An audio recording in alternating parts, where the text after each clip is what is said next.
দেশের দক্ষিণ পূর্বাঞ্চলে চলমান বন্যা পরিস্থিতিতে ঢাকা বিশ্ববিদ্যালয়ের টিএসসিতে চলছে বৈষম্য বিরোধী ছাত্র আন্দোলনের গণত্রাণ সংগ্রহ কর্মসূচি। বন্যার্তদের সহায়তায় রিকশা চালক, ব্যবসায়ী, শিক্ষক সহ সব শ্রেণী পেশার মানুষ তাদের সামর্থ্য অনুযায়ী এগিয়ে আসছেন। শিক্ষার্থীরা বলছেন, গতকাল থেকে শুরু হওয়া কর্মসূচিতে ব্যাপক সাড়া মিলেছে। বিস্তারিত মারুফা কামালের প্রতিবেদনে।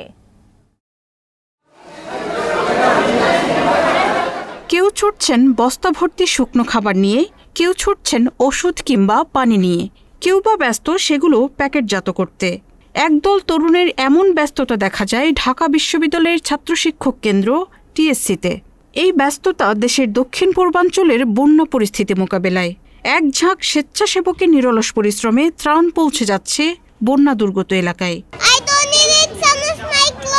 স্যানিটারি প্যাড, তারপর শুকনা খাবার, বেবি ফর্মুলা, ক্যান্ডেলস, লাইটার এগুলো নিয়ে আসছি। ঢাকার লোকাল ইভেন আমাদের হল থেকেও মানুষ প্রচুর হেল্প করতেছে, অনেক ত্রাণ আসতেছে। কাল সারাদিন কাজ করা হয়েছে, রাত পর্যন্ত ভলেন্টিয়াররা কাজ করছে, মাঝরাত পর্যন্ত।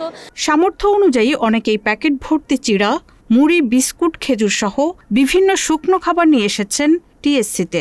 পাশাপাশি খাবার, স্যালাইন, ঔষধ, স্যানিটারি ন্যাপকিনের মতো জরুরি সামগ্রীও আনতে দেখা গেছে তাদের। এছাড়া নগদ অর্থও দিচ্ছেন অনেকে। সবচেয়ে বেশি খারাপ লাগছে যে এই জিনিসটা মানুষের কষ্ট হচ্ছে, কিন্তু আরও একটা সুন্দর দিক যেটা দেখেছে, এত সুন্দর বাংলাদেশ আমরা পাবো আমরা কখনো ভাবিনি। আমরা যে সারাটা পেলাম এটা আসলে আমাদের যা এক্সপেকটেশন ছিল তার থেকে অনেক বেশি। কারণ আমরা কালকে একদিনের মধ্যে আমরা প্রায় 30 লক্ষ টাকার মতো আর্থিক অনুদান পেয়েছি। তাছাড়া বিপুল পরিমাণে আমাদের শুকনা খাবার বলেন, ঔষধ, স্যানিটারি ন্যাপকিন সহ আরও অনেক কিছু। গতকাল থেকে শুরু হওয়া বৈষম্য বিরোধী ছাত্র আন্দোলনের ত্রাণ সংগ্রহ কার্যক্রমে ব্যাপকভাবে সাড়া দিয়েছে সারা দেশের মানুষ। অনেকে বলছে, ছাত্র আন্দোলনের মাধ্যমে অর্জিত বিজয় একতাবদ্ধ হতে শিখিয়েছে সাধারণ মানুষকে। তারই যেন প্রতিফলন দেখা যাচ্ছে এখানে। হাতে হাত রেখে কিভাবে দুর্যোগ মোকাবেলা করতে হয় সেটিই করছে সাধারণ মানুষ। Marufa Kamal, channel S, Dhaka.